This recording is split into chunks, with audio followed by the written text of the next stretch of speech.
I threw the Mafia boss's 10K bribe back at him and said, "I'm not for sale, but you look like you are."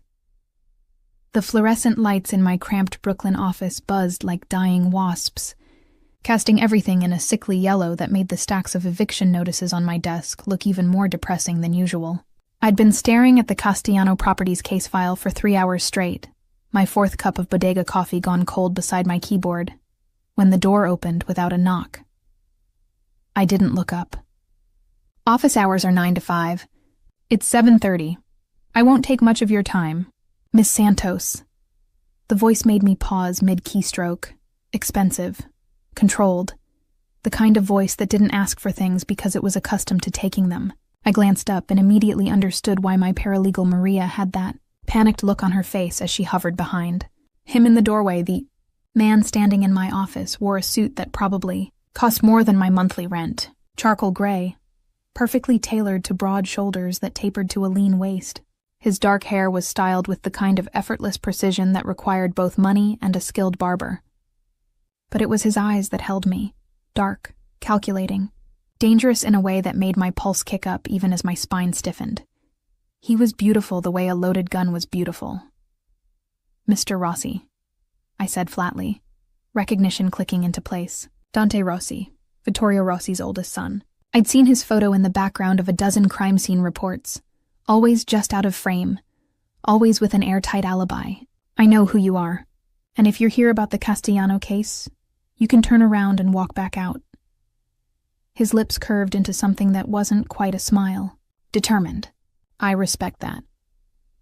He moved closer, and I caught the scent of expensive cologne mixed with something darker, smoke and cedar and danger. "May I sit?" "No." He sat anyway, settling into the chair across from my desk with the kind of ease that spoke of complete confidence in his safety. His right wrist bore a Patek Philippe watch that gleamed under the harsh lighting. "Old money, blood money. The Castellano Properties case," he began, his voice conversational as if we were discussing the weather. "You're representing 43 tenants facing eviction. 47 as of this morning." I closed my laptop, giving him my full attention. Better to face the threat head-on. Families, single mothers, elderly couples who've lived in those apartments for 30 years. And you're here because you're good at your job. He reached into his jacket. I tensed, hand moving toward the panic button under my desk, but he only withdrew a white envelope. Too good. He placed it on top of the Castellano file with deliberate care. The envelope was thick, unsealed. I could see the edge of green bills inside. $10,000, he said quietly. Cash, untraceable. Consider it a retainer for a different case, or a vacation fund. The Caribbean is beautiful this time of year. My heart hammered against my ribs, but I kept my face neutral. This was it, the moment Maria had warned me about 3 weeks ago when I'd first taken the case. "Be careful, Gabi. Castellano Properties has connections. Bad ones." I thought she was being dramatic. I reached for the envelope slowly, aware of his gaze tracking every movement. Pulled out the bills, counted them with methodical precision, letting the silence stretch. $10,000. More money than I'd see in 3 months of 80-hour weeks fighting losing battles for people the system had abandoned. Blood money. I stood abruptly, bills clutched in my fist, and walked around the desk. Dante Rossi remained seated, watching me with those dark eyes, something like anticipation flickering in their depths. "You're right," I said softly. $10,000. Untraceable. I threw the cash directly in his face. Bills fluttered through the air like dirty snow, landing on his lap, his shoulders, scattering across the worn carpet. $100 bill caught on his perfectly styled hair, before drifting down to rest against his jaw. "I'm not for sale, Mr. Rossi." My voice came out steady despite the adrenaline flooding my system. "But you? You look like you are. You look like you've been for sale your entire life. Now get the hell out of my office." For 3 heartbeats, he didn't move, just stared at me with an expression I couldn't read. Shock, maybe, or anger barely leashed. Then his lips curved into a genuine smile, sharp and fascinated, like a predator spotting prey that had just done something unexpectedly interesting. He stood slowly, brushing bills off his jacket with unhurried movements. When he bent to retrieve the envelope, I noticed his knuckles, scarred, the kind of damage that came from repeatedly hitting things. Or people. "Expensive mistake, Miss Santos," he said quietly, pocketing a single $100 bill while leaving the rest scattered on my floor. "But an unforgettable one." He walked to the door, then paused with his hand on the frame, glanced back over his shoulder. "That fire in you," he murmured, and something in his voice made my skin prickle.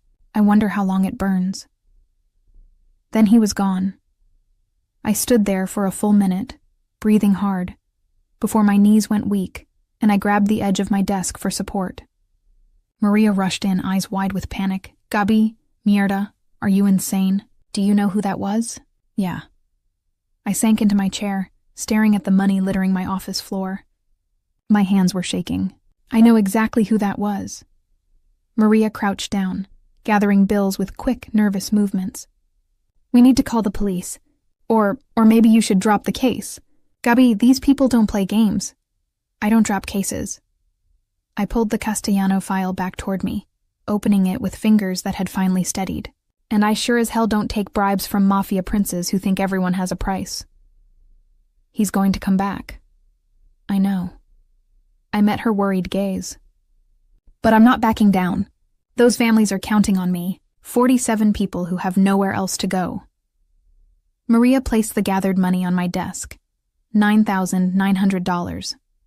He kept one. Souvenir, probably.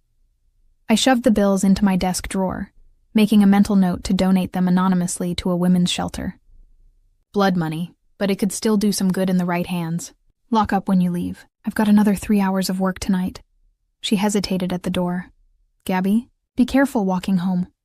Please." After she left, I sat in the buzzing fluorescent silence, staring at the Castellano file without really seeing it. My pulse had finally slowed, but I couldn't shake the memory of Dante Rossi's eyes, the way he'd smiled when I threw his money back at him. I wonder how long it burns. Not a threat. Something worse. A promise. I worked until midnight, trying to bury myself in legal precedents and housing code violations, but my concentration was shot. Finally, I locked up the office and stepped out into the cold March night. The subway station was 3 blocks away, the streets mostly empty except for a few late-night stragglers, and the ever-present hum of the city. I'd made it half a block when I felt it, the prickling awareness of being watched. I turned slowly, scanning the street. A black sedan idled near the corner, tinted windows reflecting the streetlights. As I watched, it pulled away smoothly, disappearing into traffic. Paranoia.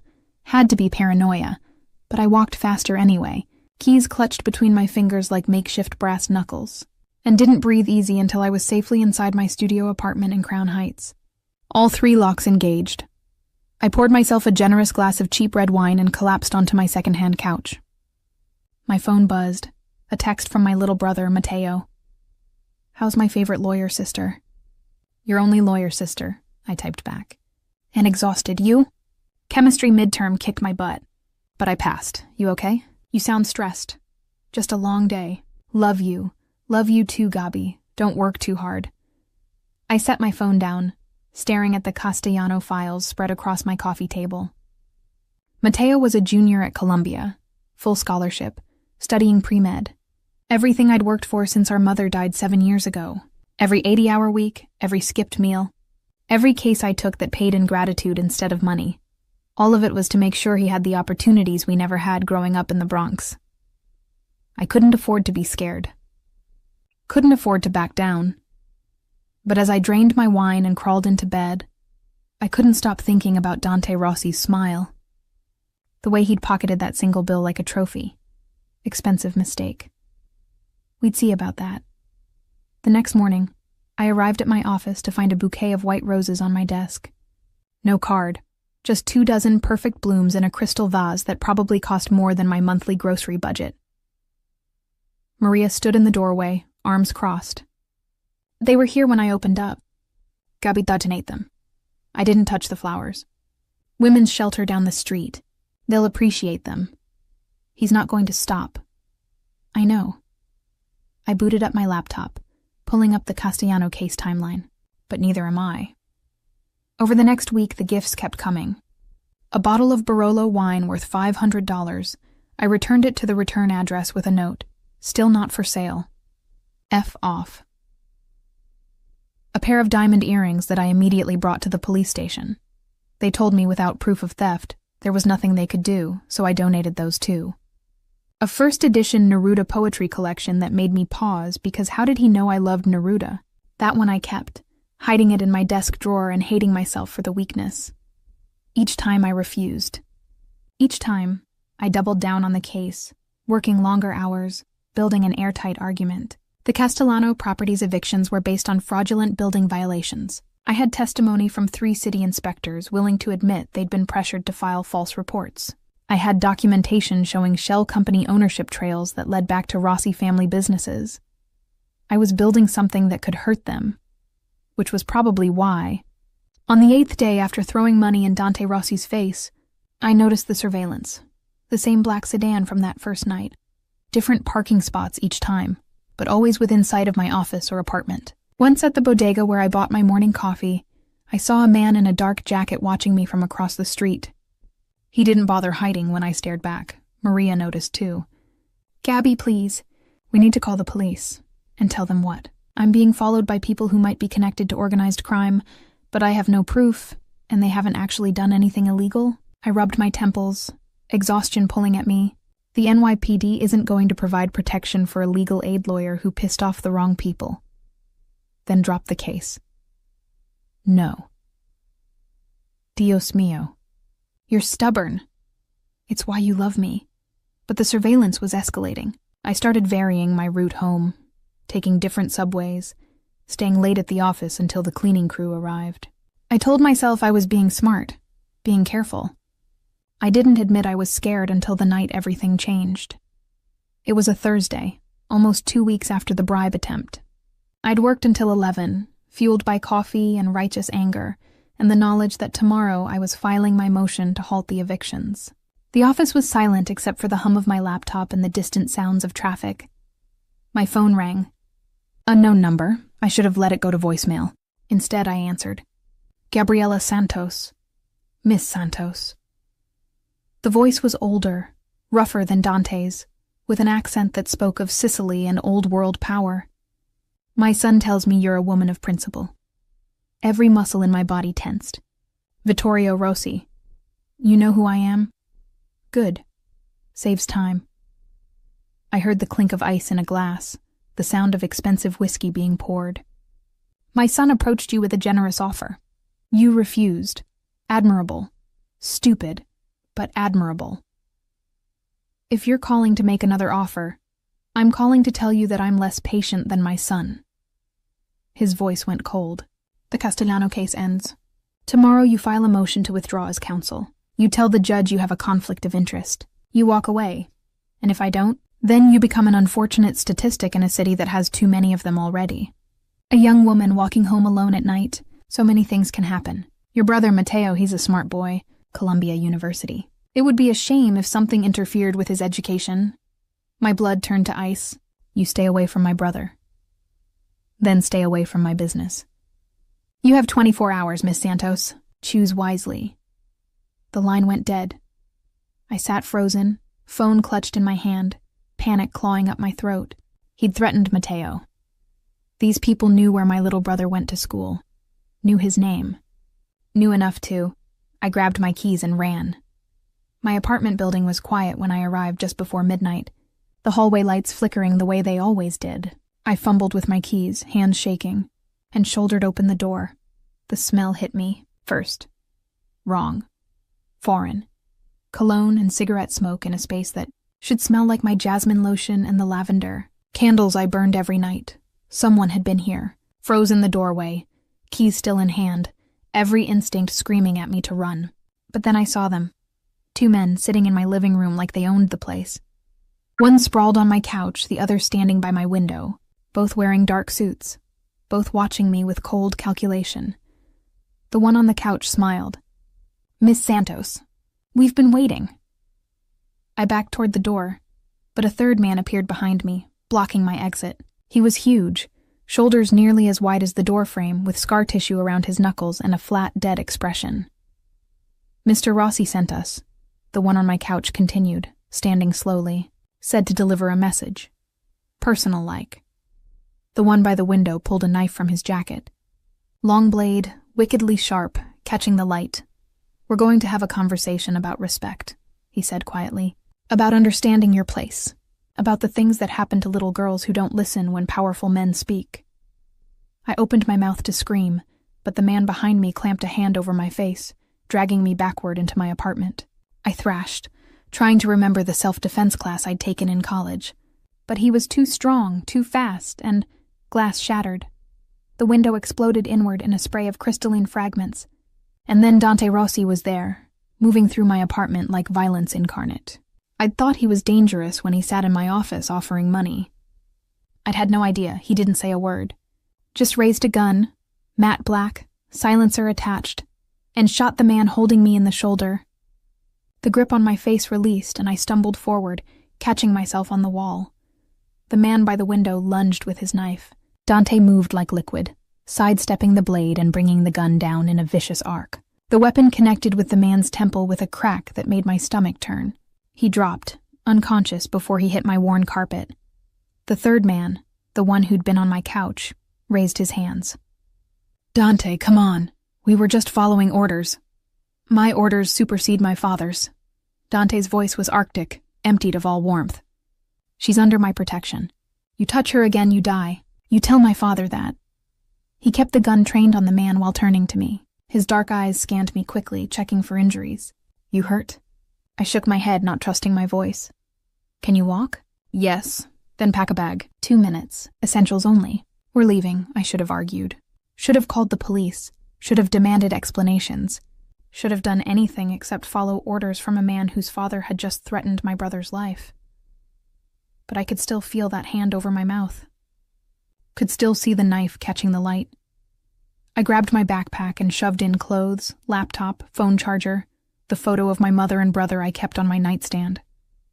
90 seconds later, I was ready. Dante had zip-tied the conscious man's wrists to my radiator. The one he'd pistol-whipped was still out cold, bleeding slowly onto my carpet from a head wound. "You're going to call my father," Dante said to the conscious one, his voice soft and terrifying. "You're going to tell him exactly what I told you. She's under my protection. Anyone who touches her answers to me. Understood?" The man nodded frantically. Dante grabbed my arm, pulling me toward the shattered window. "Fire escape. My car's in the alley. I'm not going anywhere with you until you explain. They were going to torture and murder you." His eyes met mine, and I saw something raw beneath the cold control. "Film it. Send it to your brother and your clients as a warning. That's the message my father wanted delivered. So you can come with me and live, or you can stay here and be dead by morning. Your choice, Gabriella." I looked at the 2 men in my apartment, at the blood soaking into my carpet, at the shattered glass glittering in the lamplight.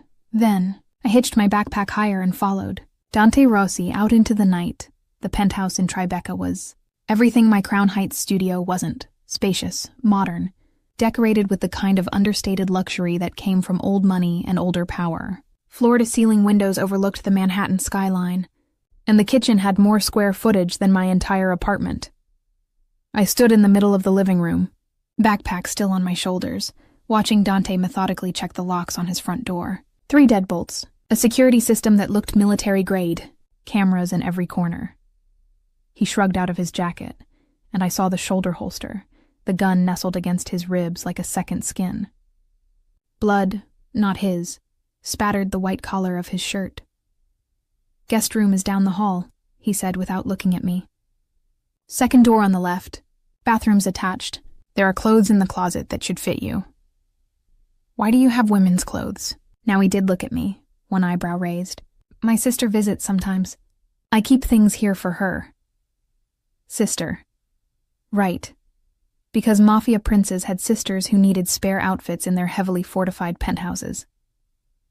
I dropped my backpack on his pristine hardwood floor. "I need answers. Starting with why you just killed those men." "I didn't kill them. Shoulder wound, concussion. They'll live." He moved to the kitchen, pulling out a bottle of whiskey and 2 glasses, though I'm tempted to go back and finish the job. Your father sent them. Yes. And you. What? Disobeyed him? Won't that cause problems? Dante poured 2 generous measures of whiskey, sliding one across the marble countertop toward me.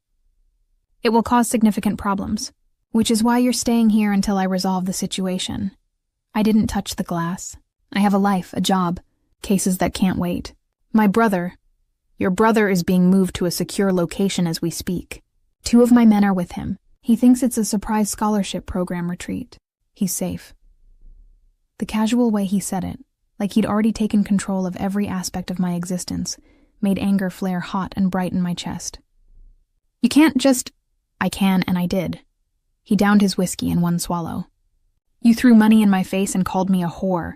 Unforgettable, truly. But it also painted a target on your back the size of Manhattan. My father doesn't tolerate disrespect. Especially not from women. Especially not from women who are threatening to expose his money laundering operations. I grabbed the whiskey and drank. Liquid fire burned down my throat, making my eyes water. The Castellano case is dead. Has to be. He poured himself another measure. You file a motion to withdraw tomorrow, cite conflict of interest, and the families find new counsel. No. Gabi, no. I slammed the empty glass down harder than necessary. Those families have been fighting for 6 months. Every other lawyer they approached turned them away because Castellano Properties has connections, and no one wants to risk it. I'm the only one who took their case. If I withdraw, they lose everything. If you don't withdraw, you die. His voice went flat. Is that really worth 47 tenants? Yes, I met his eyes. That's exactly what it's worth.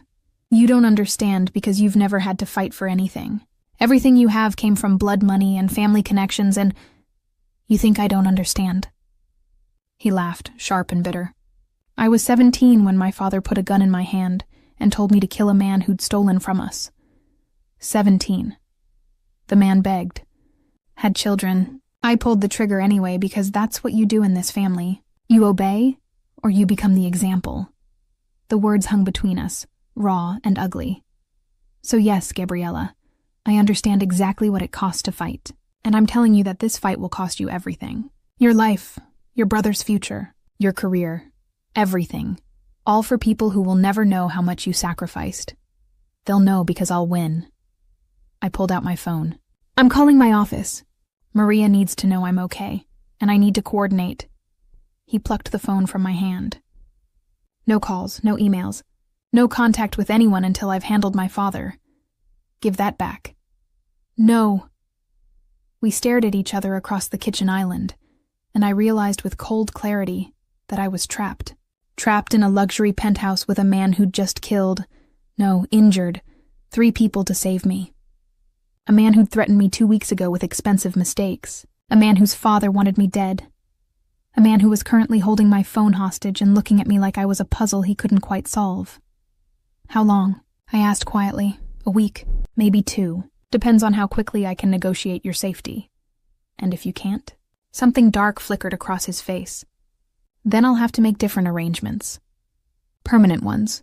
I didn't ask what that meant. Wasn't sure I wanted to know. Guest room. Second door on the left? He nodded. I grabbed my backpack and walked down the hallway, acutely aware of his gaze tracking my movement. The guest room was beautiful. King bed with white linens, modern art on the walls, another set of those massive windows overlooking the city. I locked the door behind me, then checked the windows. 40 stories up. No fire escape. No way out. I sat on the edge of the bed, phoneless and trapped, and tried not to think about the way Dante had moved through my apartment like an avenging angel. The cold precision of his violence, the blood on his collar, the way his eyes had scanned me for injuries with something that looked almost like concern. I was so screwed. I woke to the smell of coffee. For a disoriented moment, I thought I was back in my apartment, that everything from last night had been a nightmare.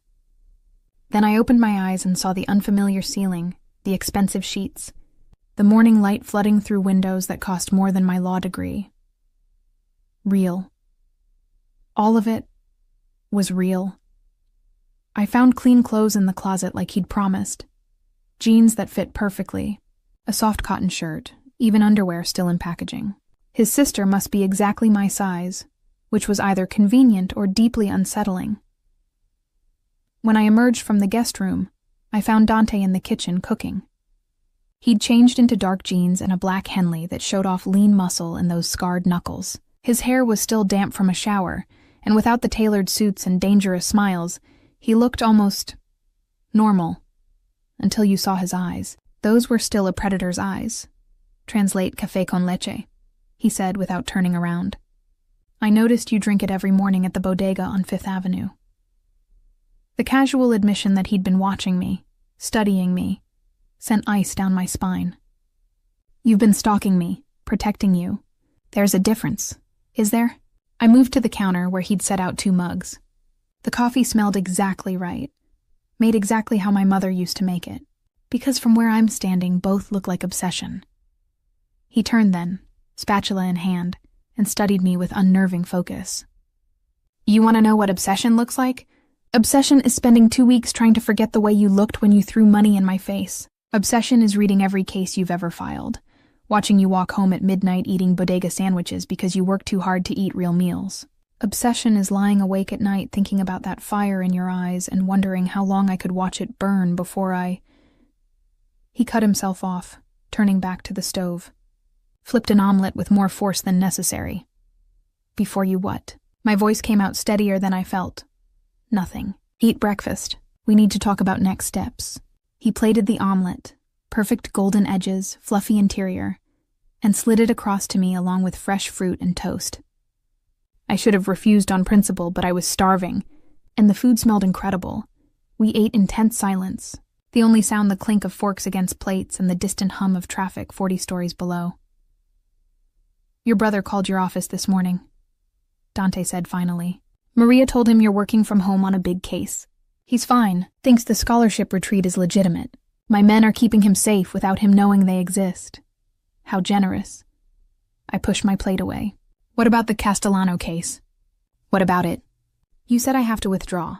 I said no. Stalemate, his jaw tightened. This isn't a negotiation, Gabby. My father has ordered your death.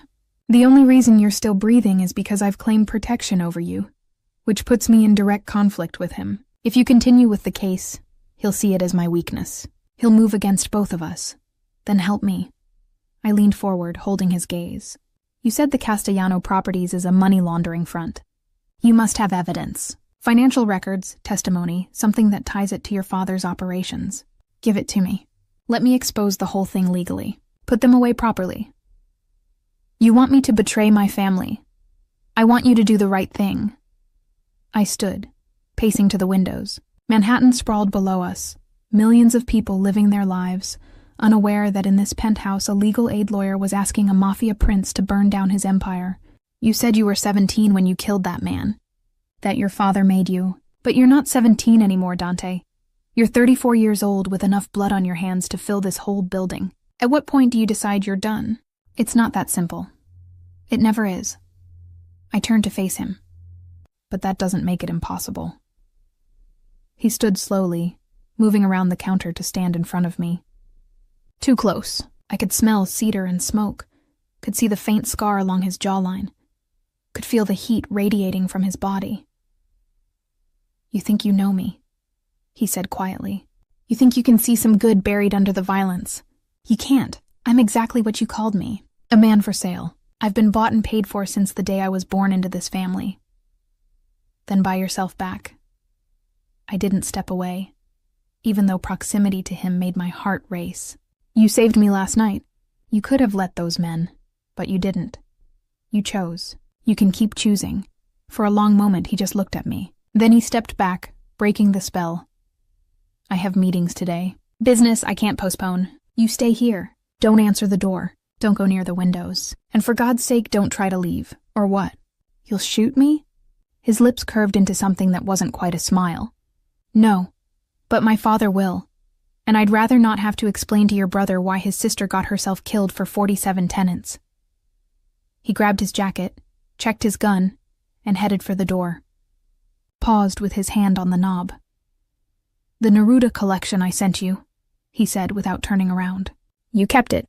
I know because it wasn't with the other gifts you donated. You hid it in your desk drawer, bottom left, under the case files. Heat flooded my face. Y translate me gustas cuando callas porque estás como ausente, he quoted softly. Neruda's 20 Love Poems, Poem 15. I like you when you are quiet because it is as though you are absent. My mother used to read it to me when I was young, before she understood what my father was, what I would become. Then he was gone, 3 deadbolts sliding home behind him, and I was alone in his fortress with too many questions and not enough answers. I spent the day exploring. The penthouse was immaculate but not sterile. Books lined floor-to-ceiling shelves in the living room. Marquez, Borges, Neruda, Hemingway, mixed with thriller novels and histories of ancient Rome. The kitchen had professional-grade appliances and a spice collection that suggested he actually cooked. No photographs, but there was art. Modern pieces that probably cost fortunes, but also a small charcoal sketch of a woman with kind eyes that could only be his mother. In his study, I found what I was looking for. The room was locked, but the lock was simple enough to pick with a hairpin. Inside, filing cabinets lined one wall, and a massive desk held 2 monitors and a laptop. I shouldn't have snooped. It was a violation of whatever precarious trust existed between us. I snooped anyway. The first filing cabinet was full of business documents. Legitimate ones, or at least legitimate-looking. Import-export records, shipping manifests, tax documents for Rossi Enterprises. The second cabinet was locked with a more serious lock that I couldn't pick. The desk drawers were unlocked. I found pens, notepads, a .45 caliber handgun that made me recoil, and in the bottom drawer, I found a file labeled simply Castellano. My hands shook as I opened it. Financial records. Shell company documentation. Proof that Castellano Properties was indeed a front for laundering money through the real estate market. Falsified building inspection reports with signatures from inspectors I recognized. Tenant complaints that had been deliberately buried. And worse, documentation of a murder. Marcus Webb, tenant organizer, found dead 8 months ago in an apparent mugging. Except here was proof it wasn't a mugging. Here were orders, in Vittorio Rossi's handwriting, to handle the problem. Here was confirmation that my case, my family's, my everything was connected to an actual murder. I heard the deadbolt slide open. Panic spiked through me. I shoved the file back into the drawer, shut it as quietly as possible, and bolted from the study. Made it to the kitchen just as Dante walked through the front door. He stopped when he saw me. His eyes went to the kitchen, to my flushed face. Back to the kitchen. You went through my things. Not a question. No. Don't lie to me. He moved forward, and I backed up instinctively until I hit the counter. Your hair is messed up and you have that look. What did you find? Nothing. Gabi. The Castellano file. In your desk. The murder documentation. Marcus Webb. The words tumbled out in a rush. Your father ordered it. Ordered him killed because he was organizing the tenants, and it was threatening the whole operation. My case, it's not just about evictions. It's about covering up a murder. Dante's expression went carefully blank. You shouldn't have seen that. Did you know? I gripped the counter edge behind me. When you came to my office with that money, did you know about Marcus Webb? His silence was answer enough. I'm leaving. I pushed past him, heading for the guest room. I can't be here. I can't be protected by someone who... He caught my wrist, spinning me around. You leave, you die. Is that really what you want? What I want is to do my job without being caught between a murderer and his son. I tried to pull free, but his grip tightened. Not painful, but immovable. Let go of me. No. His dark eyes bored into mine. Not until you understand. Yes, I knew about Marcus Webb. Yes, I've known since the beginning that your case threatens everything my family has built. And yes, I came to your office to make you stop because that's what I was ordered to do. Then why am I here? Why save me last night if you're just going to... Because you threw money in my face. His free hand came up, cupping my jaw with surprising gentleness. Because you looked at me like I was something dirty that needed to be scraped off your shoe. Because in 20 years of doing my father's bidding, no one has ever made me feel ashamed until you. I stopped struggling. Ashamed? I've gathered evidence against my father for 6 months, since before you took the Castellano case. Financial records, testimony from associates I've flipped, documentation of murders and money laundering and every ugly thing this family has done. His thumb brushed my cheekbone. I was going to give it all to the FBI. Burn down the empire. Disappear with enough money to live comfortably somewhere my father's reach doesn't extend. Why? Because I'm tired. The words came out raw. Tired of being what he made me. Tired of blood and violence and looking at myself in the mirror and seeing a monster. I wanted out. I wanted to be worth something beyond fear and death. And then I walked into it. And then you walked into it. His lips curved into a bitter smile. Righteous fire and sharp tongue and no sense of self-preservation. You reminded me what integrity looks like, made me want to be something other than a man for sale. My heart hammered against my ribs.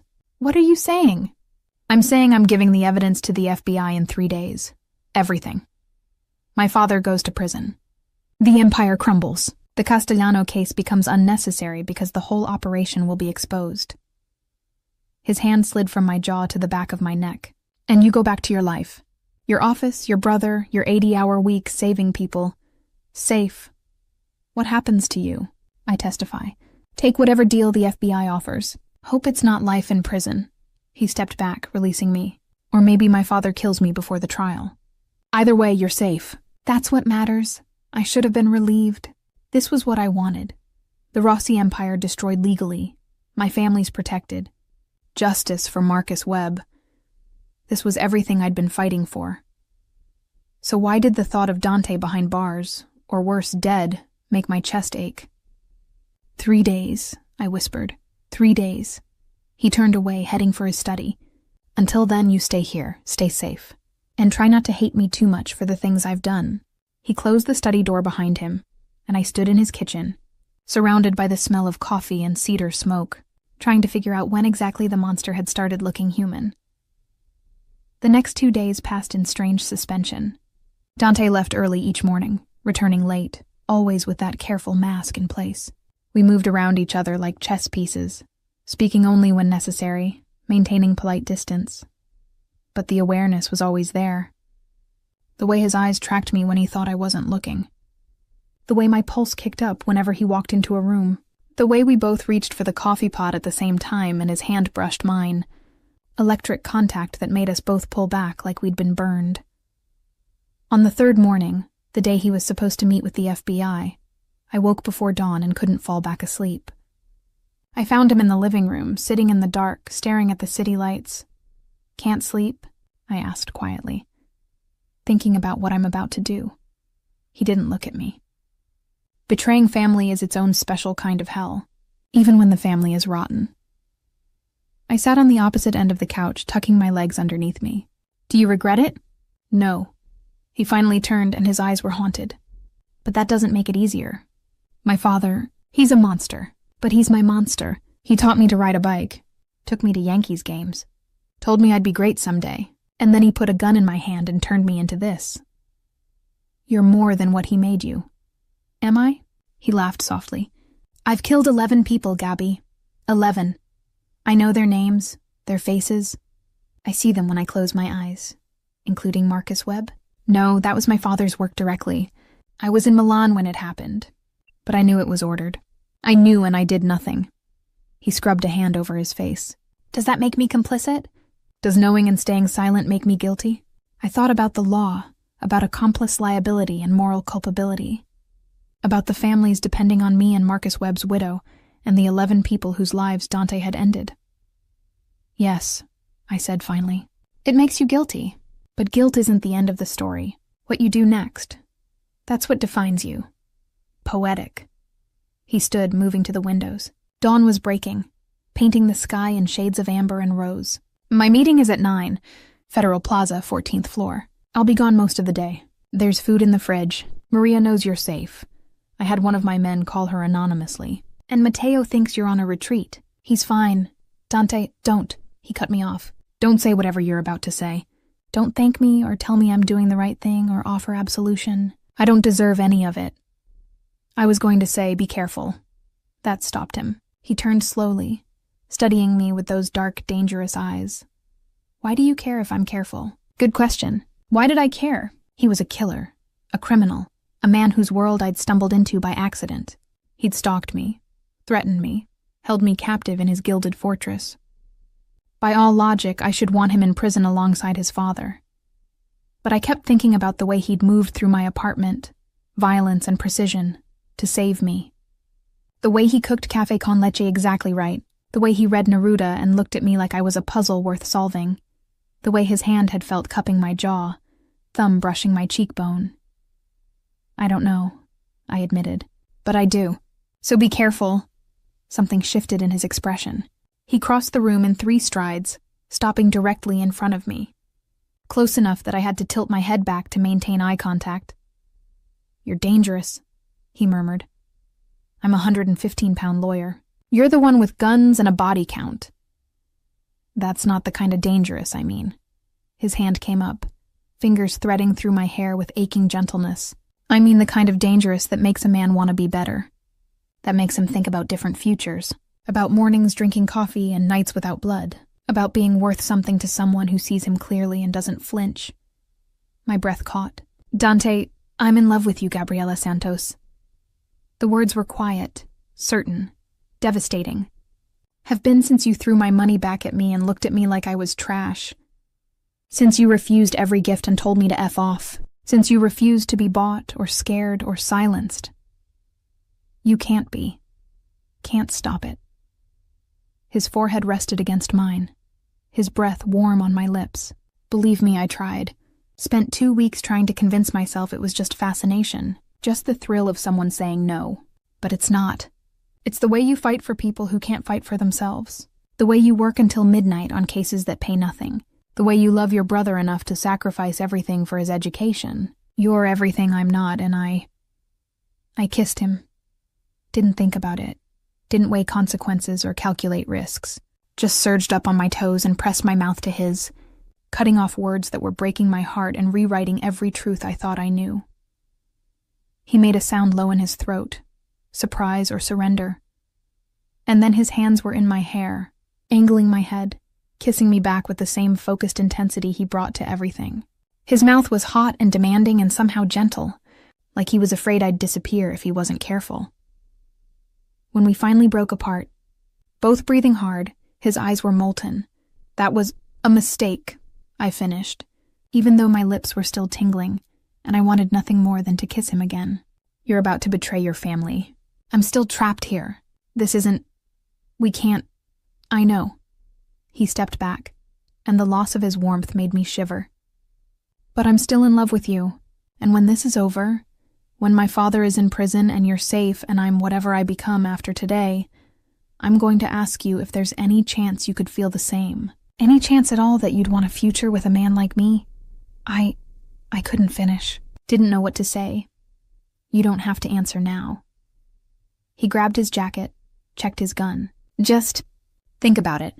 And if the answer is no, if you can't see past the blood and the violence and the 11 lives I've taken, I'll understand. I'll disappear. You'll never have to see me again. He was at the door when I found my voice. Dante, he turned. What if the answer isn't no? His smile was blinding. Then I'll spend the rest of my life proving I'm worth the risk. Then he was gone, and I was alone with the memory of his kiss, and the terrifying realization that somewhere between throwing money in his face and watching him risk everything to save me, I'd fallen for the monster. The call came at 2:15. I was pacing the penthouse, trying not to imagine all the ways Dante's FBI meeting could go wrong. When his phone, the burner he'd left on the counter with strict instructions to answer if it rang, started buzzing. Unknown number. My hands shook as I answered. Hello? Miss Santos. Vittorio Rossi's voice, cold and controlled. I understand my son is at Federal Plaza as we speak, having a very interesting conversation with some federal agents. Ice flooded my veins. I don't know what you're talking about. Don't insult my intelligence. Dante has been gathering evidence for months. I knew. Did he think I was blind? That I wouldn't notice my own son betraying me? A pause. The clink of ice in a glass. Here's what's going to happen. You're going to call him. Tell him that if he says one more word to those agents, you die. And then you're going to pray he loves you more than he loves his newfound integrity. You're bluffing. I'm in his penthouse. 40 stories up, protected. Are you? Something in his voice made my blood run cold. Look out the window, Miss Santos. Southwest corner. I moved to the window on shaking legs. Looked down at the street below. A white van idled at the corner.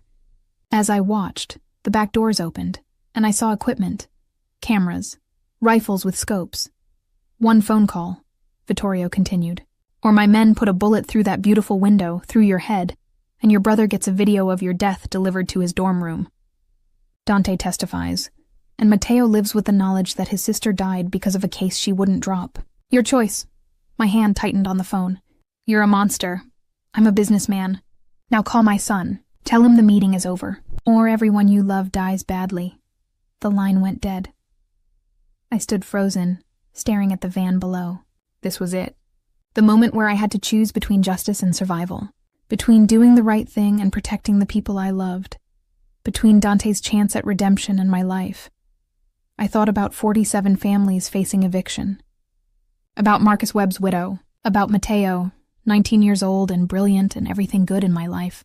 About Dante, walking into that FBI office with 20 years of evidence and the courage to finally choose right over loyalty. I picked up the phone and dialed his number. He answered on the first ring. Gabby, what's wrong? Your father knows. Dante, there's a van outside. Rifles. He said if you don't stop talking immediately, they'll kill me. And then Matteo, he's serious. Silence. Then, quiet and deadly, put me on speaker. I did. Father. Dante's voice carried through the penthouse. I know you're listening. Here's how this ends. You call off your men, or I tell these agents about the body you keep in the meat freezer in Red Hook. The one you haven't disposed of yet. The councilman who was asking too many questions about your operations. The one whose family is still searching for him. My stomach turned. You're bluffing, Vittorio said, but there was uncertainty in his voice. I have photos, timestamps, everything. I've been documenting your kills for 2 years, just in case I ever needed leverage. So here's your choice. Let Gabby live, or I expose every murder, every body, every secret you've kept for 30 years. The FBI already has the financial evidence. I was being merciful by keeping the murders off the table, but you threaten her again, and I burn it all, including you. You'd send your own father to death row? For her? A pause. Without hesitation. The longest silence of my life. Then, the van will leave. But this isn't over, Dante. You've chosen your side. There's no coming back from this.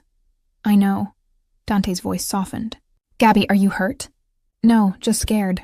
I'm coming home. 20 minutes. Stay away from the windows. And Gabby? His voice dropped to a whisper. I meant what I said this morning. Every word. The call ended. I sank onto the couch, adrenaline making my hands shake. Below, the white van pulled away from the curb, disappearing into Manhattan traffic. 20 minutes until Dante returned. 20 minutes to process that he'd just threatened his own father with death row. For me, I'd send my own father to death row. For her? Without hesitation. What had I done? What had we become to each other in these strange, suspended days? I was still sitting there, mind spinning, when Dante burst through the door. He took in the scene with one sweep. Me on the couch, pale and shaking, the windows intact. No blood, and the tension in his shoulders eased fractionally. You're okay, he breathed. Your father is going to be arrested within the hour. Raid's already in motion. FBI moved fast once I mentioned the councilman. He crossed to me, kneeling so we were eye level. His hands framed my face, thumbs brushing my cheekbones. I'm sorry. I should have anticipated he'd move against you. Should have. You threatened him with death row. For me, I'd do worse. His eyes were fierce. I'd burn the whole world, Gabby. For you, I kissed him again. Harder this time, pouring every ounce of fear and relief and desperate, terrifying feeling into the contact. His arms came around me, crushing me against his chest, and for a moment the world narrowed to just this. Just his mouth on mine, his hands in my hair. The solid reality of him alive and here, and choosing me over everything his life had been built on. When we broke apart this time, his forehead rested against mine, both of us breathing hard. The FBI, I managed. Your testimony is done. They have everything. Father's being arrested as we speak, along with 42 associates. The Castellano Properties case is redundant now. The whole operation will be exposed through the federal charges. Your families will get their apartments back through asset seizure proceedings. And you? His jaw tightened. Immunity deal. Full cooperation in exchange for no charges. I testify against my father, help dismantle the organization, and walk away clean. Legally, anyway. That's good. That's everything, is it? He pulled back slightly, studying my face.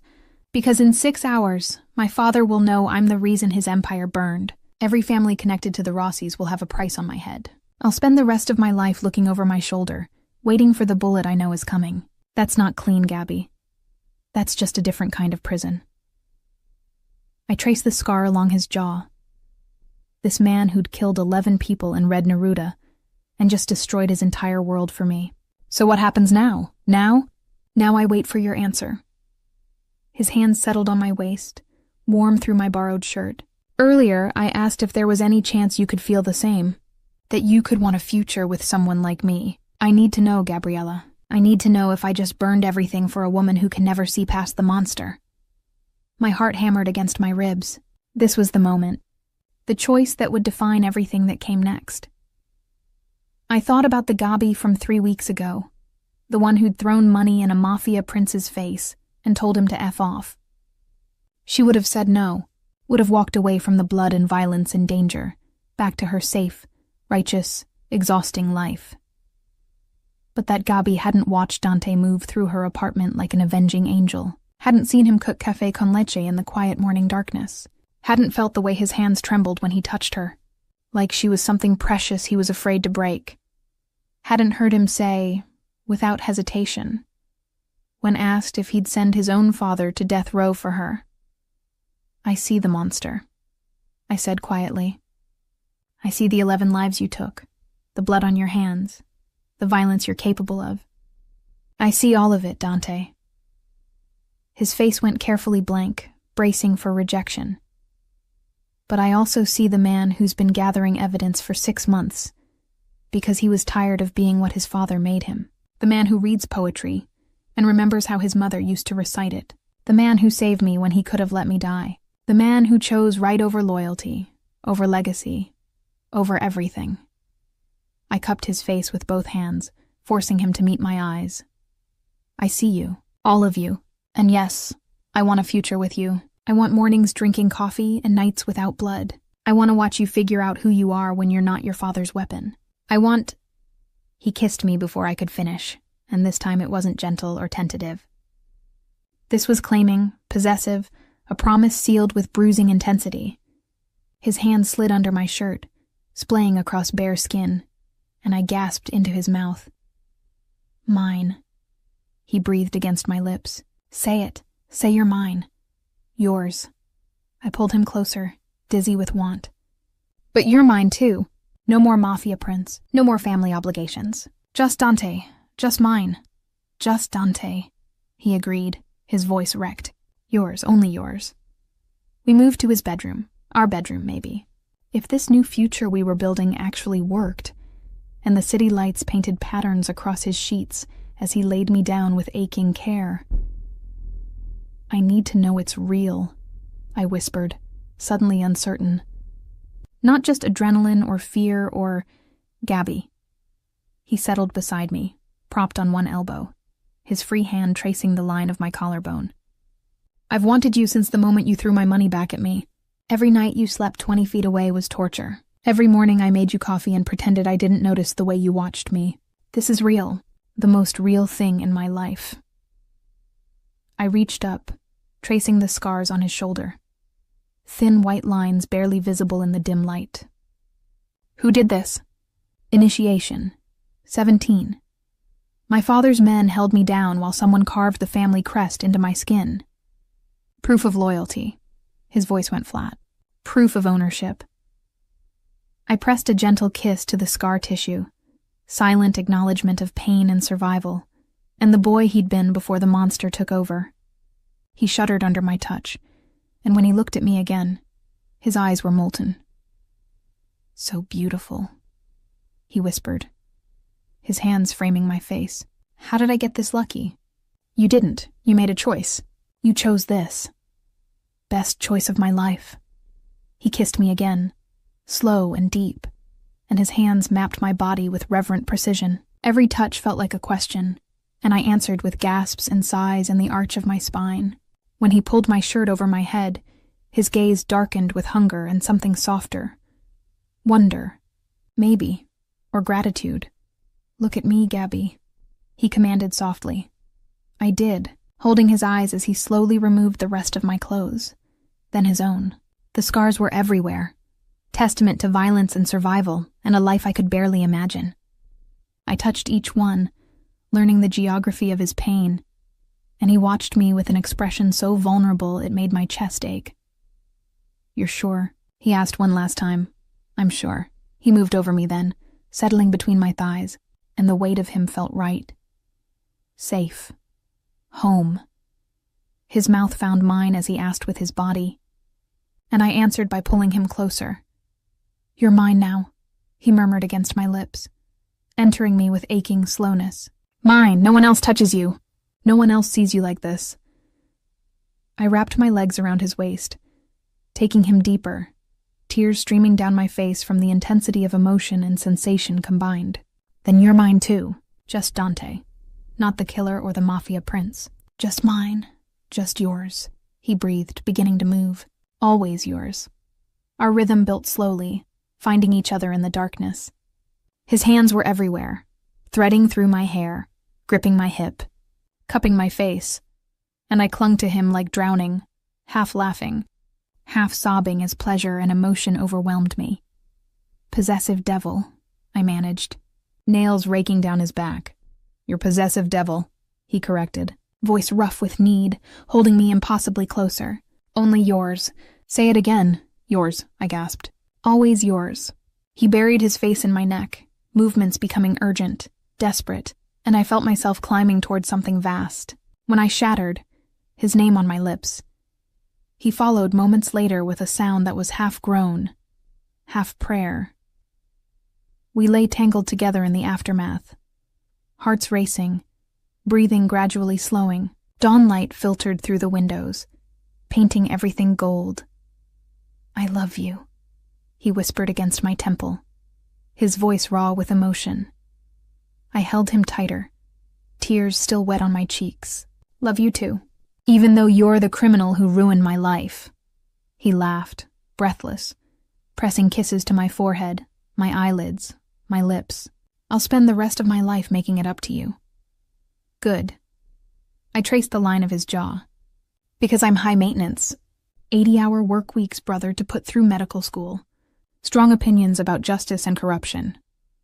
I'll support every work week, help with tuition, and listen to every opinion." His fingers threaded through my hair. "I'll be whatever you need me to be. Just be yourself. The real you, not the version your father created.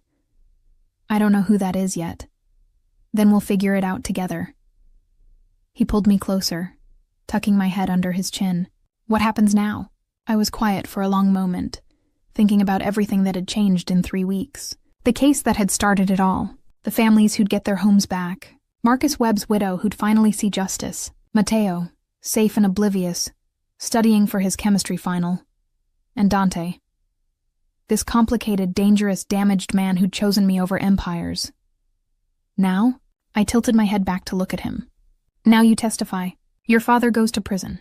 We deal with the fallout, and there will be fallout. Every family connected to the Rossis will want revenge." His jaw tightened. "I won't let them touch you, I know, but it means looking over our shoulders, careful exits from buildings, security systems and weapons permits, and a life that's not entirely safe." "We could leave," he offered quietly. "Witness protection, new identities, fresh start somewhere far from New York. And my job, my family's, Matteo? I know," he sighed. "I know you won't run. It's one of the things I love about you, that stubborn refusal to back down. So we stay, we fight. We build something new right here in the wreckage of what you're destroying." I pressed a kiss over his heart. "Something clean. Something ours." "Something ours," he echoed, and in his voice I heard hope. We stayed like that as the sun rose over Manhattan, two people who'd found each other in the most unlikely way, building a future from blood and ashes and defiant, impossible love. The raid on the Rossi empire made headlines for 3 weeks straight. FBI seizes organized crime assets. 43 arrests, including Patriarch Vittorio Rossi. Son turned state's witness in stunning betrayal. My phone didn't stop ringing for days. Reporters, curious colleagues, former law school classmates suddenly remembering I existed. I ignored them all, focusing instead on helping the FBI sort through Dante's evidence and managing the aftermath for my Castellano families. Matteo called from his scholarship retreat, still believably oblivious, asking if I'd seen the news about some Mafia stuff in Brooklyn. Crazy, right? I said, staring at Dante across the penthouse. He was on his laptop, coordinating with his FBI handler. Total chaos. You okay, though? You sound tired, just busy. I'll see you this weekend for dinner. Love you. Love you too, Hermana. After I hung up, Dante looked up from his screen. You're not going to tell him? Eventually. Just not yet. I moved to sit beside him on the couch. One crisis at a time. The crisis, as it turned out, was bigger than either of us anticipated. 3 days after the raid, I was leaving the courthouse after filing motions on behalf of my Castellano families when a black SUV pulled up beside me. The window rolled down, and a woman with sharp eyes and sharper cheekbones studied me with cool assessment. Miss Santos. I'm Isabella Marchetti. We need to talk. I recognized the name. Marchetti family 1, of the 5 families that controlled organized crime in New York. Dante had warned me they'd reach out. Eventually. I have nothing to say to you. Then just listen. She gestured to the back seat. 5 minutes. Or I can have this conversation on the courthouse steps, where every reporter in the city can hear. I got in the car. Isabella Marchetti was in her 50s, elegantly dressed, with the kind of presence that came from wielding power for decades. She didn't waste time with pleasantries. Dante Rossi destroyed his family's empire, turned state's witness, put 43 men behind bars, including his own father. Her voice was cool, clinical. This creates problems. Power vacuums, questions about loyalty, concerns about who else might decide to cooperate with federal authorities. That's not my problem. It is, actually, because every family in New York knows Dante did this for you. A legal aid lawyer he was supposed to bribe, who instead threw money in his face and made him want to be better. Her lips curved into something that wasn't quite a smile. Romantic, also incredibly destabilizing. What do you want? I want you to understand the situation. There are 3 families who've put bounties on both your heads. 2 million for you, 5 million for Dante. Dead only. They want to make an example. She paused. But there are also families like mine who see opportunity. Dante dismantled the Rossi empire from the inside. That's valuable intelligence. He understands how federal investigations work, how to hide assets, how to avoid the mistakes his father made. You want to hire him? I couldn't keep the disbelief from my voice. I want to offer him a deal. Work for me as a consultant. Use his knowledge to help other families avoid Vittorio's fate. In exchange, I'll put the word out that you're both under Marchetti protection. The bounties disappear. You get to live. And if we refuse, then you spend the rest of your lives running. Dante might last 6 months. You? Less. She leaned forward. I'm offering survival, Miss Santos. I suggest you take it seriously. She dropped me off 3 blocks from my office with a business card and 48 hours to decide. When I told Dante that night, his face went carefully blank. It's a trap. Has to be. Or it's a lifeline. I paced his kitchen. You heard what she said. $5 million bounty, Dante. 3 families want us dead. How long can we realistically survive that? I won't work for another crime family. I just burned mine down. I'm not jumping from one empire to another, even if it keeps us alive. Yes. He grabbed my shoulders, forcing me to stop pacing and meet his eyes. Even then, I chose you over the life. I'm not going back, Gabby. Not for survival. Not for anything. Then what's the alternative? He was quiet for a long moment, jaw tight. FBI witness protection. New identities. Move somewhere far from New York. Give up everything. Your job, your name, your life here. And Matteo? We find a way to keep him safe without him knowing. Financial support through anonymous trusts. Protection without proximity. I pulled away, moving to the windows overlooking Manhattan. The city I'd lived in my entire life. The city I'd fought for, built a career in, dreamed in. Walking away from it felt like losing a limb. But staying meant death. For both of us. There's a third option, I said quietly. What? We go public. Fully public. You do interviews, Write a book. Become the face of redemption and whistleblowing. Make it so that killing you would draw so much media attention that no family would risk it. Use visibility as protection. Dante moved to stand beside me. That's actually not terrible. It's also putting a bigger target on your back. You'd be confessing everything publicly. No more hiding behind immunity deals. Your life would be under a microscope. But you'd be safe. If I'm the famous defector, the families would focus on me. Leave you alone. No. I turned to face him. We do this together, or not at all. I'm not watching you paint a target on yourself to protect me. Gabby, together, I insisted. Or I'm taking Isabella Marchetti's deal myself and you can't stop me. He stared at me for 3 heartbeats, something fierce and possessive and frustrated warring in his expression. Then he laughed, sharp, incredulous, almost unwilling. You're impossible. You love it. I do. He pulled me close, pressing his forehead to mine. Fine, we do it together. Go public, use visibility as armor, and pray it's enough to keep us breathing. We called Dante's FBI handler that night and pitched the idea. By morning, we had interest from 3 major publications and 2 streaming services. The media blitz started within a week. Dante's interview with The Times ran with the headline, "The Mafia Prince Who Chose Love Over Legacy." He was brutally honest about his crimes, his kills, the blood on his hands. About how a legal aid lawyer throwing money in his face had made him want redemption. My interview ran alongside his, the lawyer who wouldn't be bought. I talked about the Castellano case, about Marcus Webb, about the 47 families who'd inspired me to keep fighting. The response was immediate and overwhelming. Death threats mixed with marriage proposals. True crime podcast dissecting every detail. A bidding war for book rights. And slowly, gradually, the bounties were quietly withdrawn. Because killing the famous whistleblower and his defiant lawyer girlfriend would bring federal heat none of the families could afford. Isabella Marchetti sent a bottle of expensive wine with a note, "Well played. You've made yourselves untouchable through sheer audacity. Impressive." 3 weeks after going public, Dante and I stood outside the courthouse where it had all started. The Castellano Properties case had been resolved, all families keeping their apartments, with damages paid from seized Rossi assets. Marcus Webb's widow was suing the estate for wrongful death and would win millions. Justice. Messy, complicated, imperfect, but justice nonetheless. "You did it," Dante said quietly. "You won. We won." I took his hand, threading our fingers together. All of us. We drove back to Brooklyn through evening traffic. 2 people who'd burned down an empire and somehow come out the other side alive. The penthouse felt different now.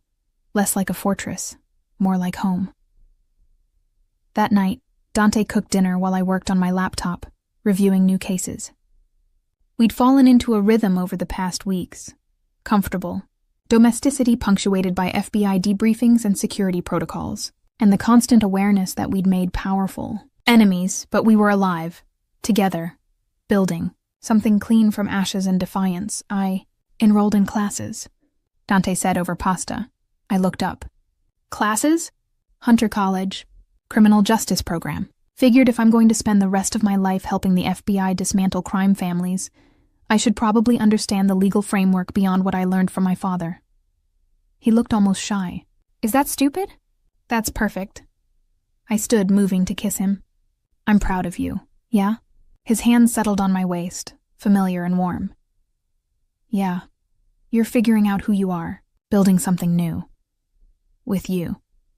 He rested his forehead against mine. Everything I build is with you now. We made love that night, with slow, deliberate tenderness. No longer driven by adrenaline or fear, but by choice and commitment and love that had been forged in fire. Afterward, wrapped in sheets that smelled like cedar and smoke and us, I traced the scars on his shoulder. Do you regret it? I asked quietly. Burning it all down? Not for a second. He caught my hand, pressing a kiss to my palm. You threw money in my face and called me a whore. Best thing that ever happened to me. I laughed, never letting you forget that. Good. Never want to forget the moment I met the woman who saved my life. We fell asleep like that, tangled together as Manhattan glittered 40 stories below, building a future neither of us could have imagined 3 weeks ago. The Brooklyn District Attorney's Organized Crime Unit had doubts about hiring me. Understandable, given that my boyfriend was a former Mafia prince turned FBI consultant whose testimony had put 96 people behind bars in the past 6 months. But my track record spoke for itself. 47 families with their homes, Marcus Webb's widow with justice and financial security, a dozen other cases I'd won in the months since going public. They hired me on a trial basis. I made senior prosecutor within 4 months. Dante's college classes were going well. Straight A's. Because he approached criminal justice theory with the same focused intensity he'd once brought to organized crime. His FBI consulting work kept him busy 3 days a week, helping agents understand the intricacies of family structures and money laundering operations. We'd moved out of the Tribeca penthouse, too many memories, too much old life, and bought a townhouse in Park Slope. 3 bedrooms, small garden, enough space for both of us to work from home when needed. Mateo finally learned the truth on Thanksgiving. Dante cooked, I stress-ate appetizers, and when my brother arrived for dinner, I sat him down and explained everything. He took it better than expected, mostly. So you've been dating a Mafia prince for 6 months and didn't tell me? Former Mafia prince, Dante corrected from the kitchen. Current law student and government consultant. And he saved your life how many times? Twice. 3 times if you count the press conference where he took all the heat for the whistleblowing. Mateo studied Dante with clinical precision. You really love my sister. More than anything. Dante met his gaze steadily. She's the reason I'm not dead or in prison. The reason I wanted to be better than what my father made me. And you're okay with her working 80-hour weeks and being completely obsessed with her cases? I make her café con leche every morning and don't complain when she forgets to eat lunch. Mateo turned to me. I like him. He can stay. Thank God, I muttered, because he's not going anywhere. Dinner was chaotic and perfect. Mateo grilling Dante about FBI operations, Dante deflecting with practiced ease, me moderating when the questions got too invasive. By the time my brother left, he'd hugged Dante and extracted a promise that we'd come to his graduation in May. Your brother is terrifying, Dante said as we cleaned up. 20-year-old pre-med student, and he asked me 7 questions designed to evaluate my long-term commitment to you. He's protective. I basically raised him after Mom died. I know. He pulled me close, resting his chin on top of my head. It's one of the things I love about you. How fiercely you love, how you'd fight the world for people you care about. Learned from the best. You destroyed an empire for me, for us, he corrected. Everything I did was for us. We stood like that in our kitchen, surrounded by the debris of family dinner, and I marveled at how far we'd come. From that cramped office where I'd thrown money in his face to this. Domesticity and dinner parties, and a future we were building one careful day at a time. The trial started in February. Vittorio Rossi, facing 43 counts including murder, racketeering, money laundering, and conspiracy. The prosecution's star witness, his own son. I sat in the courtroom gallery every day, watching Dante testify with brutal honesty. He didn't minimize his own crimes, didn't paint himself as a victim, just laid out the facts. What his father had done, what he'd witnessed, what he'd participated in. The defense tried to break him, called him a traitor, suggested he'd fabricated evidence for an immunity deal, painted him as a scorned son seeking revenge. Dante never wavered. I killed 11 people on my father's orders, he said on day 4, his voice steady. I laundered money. I intimidated witnesses. I did terrible things because that's what was expected of me, and I'd be in prison right now if not for the immunity deal I was offered in exchange for testimony. But that doesn't change the facts. My father ordered Marcus Webb's murder. He ran a criminal enterprise for 30 years. And I'm here to make sure he faces consequences, even if it costs me everything. The jury deliberated for 6 hours. Guilty on all counts. Life without parole. I found Dante in the hallway after the verdict, alone, staring out a window at the gray February sky. His shoulders were rigid, and when I touched his arm, he flinched.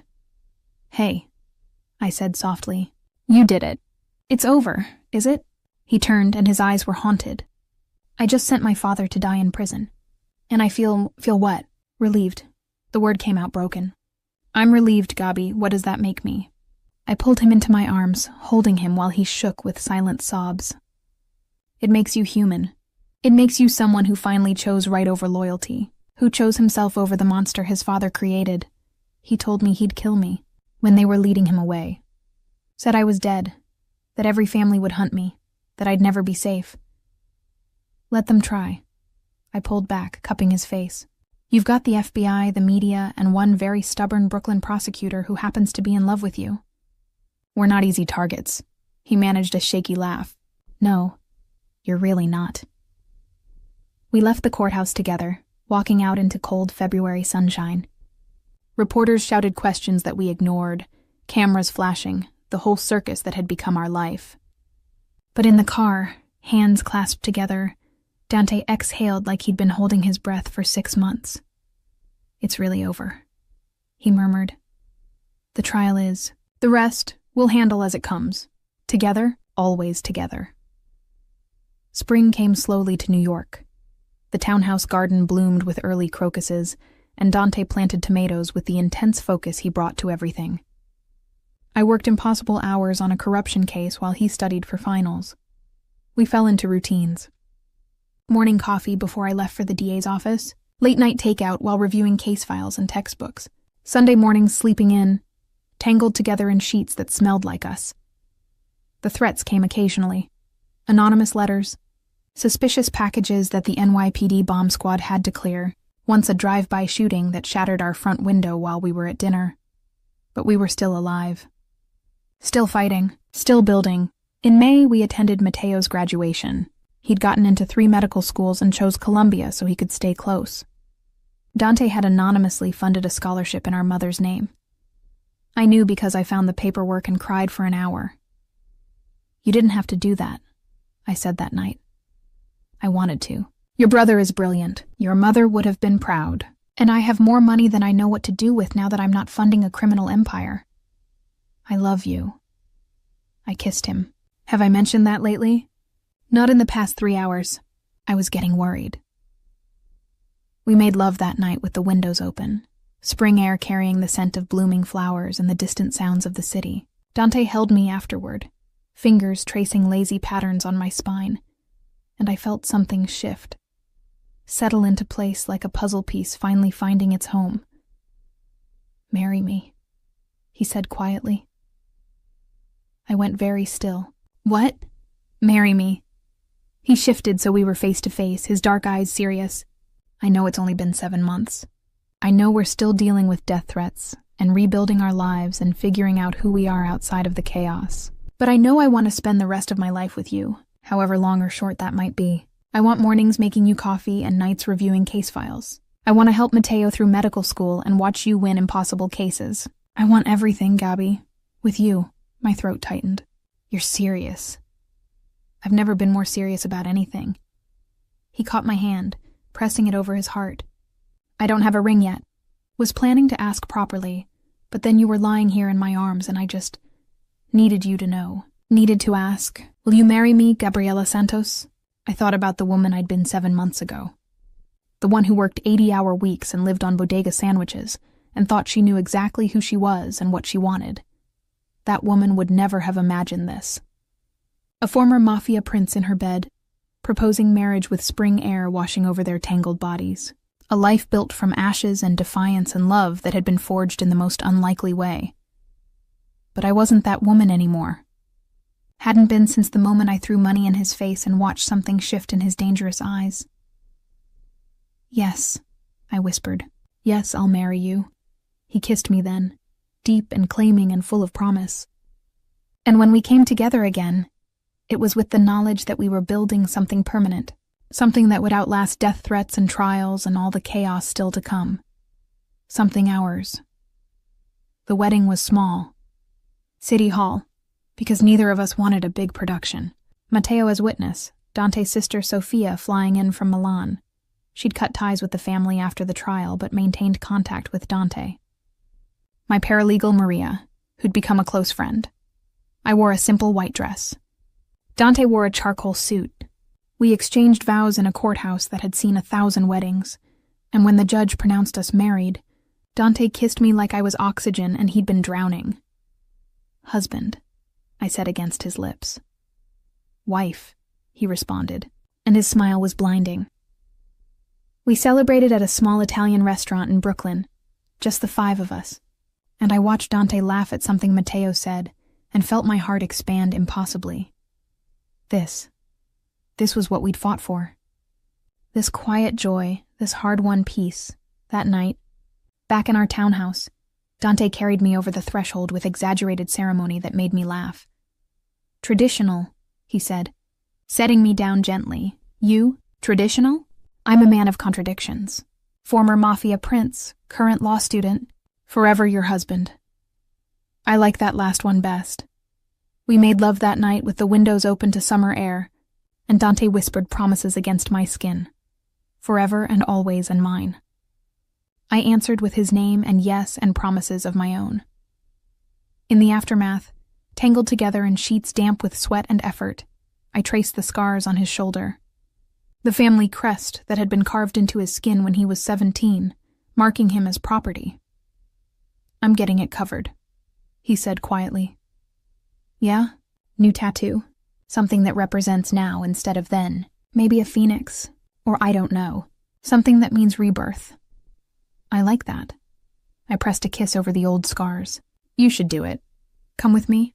I want you there when I reclaim this skin. Of course.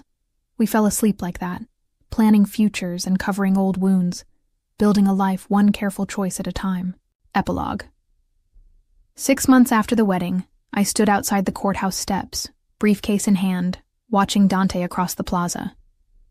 He was talking with his FBI handler, gesturing animatedly about something, and the afternoon sun caught his profile just right. My husband. Former killer, current law student, forever the man who'd chosen me over empires. He caught me staring and smiled. That sharp, dangerous smile that still made my pulse kick up even after a year together. Ready? He called. Yeah. I walked to meet him. How'd the meeting go? Good. They want me to consult on another case.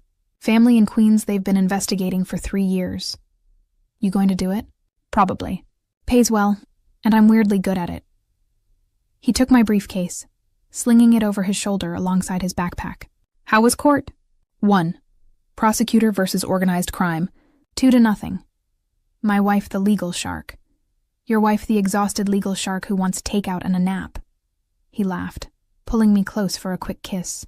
Takeout and nap it is. Then tonight I have plans. Oh, it's our anniversary. 1 year since you threw money in my face. I stopped walking. You remember the date? I remember everything about that night. The way you counted the bills slowly, like you were memorizing the amount. The way your hand shook just slightly when you threw them at me. The way you looked at me like I was something dirty that needed scraping off. His eyes were soft. Best night of my life. You're ridiculous. You love it.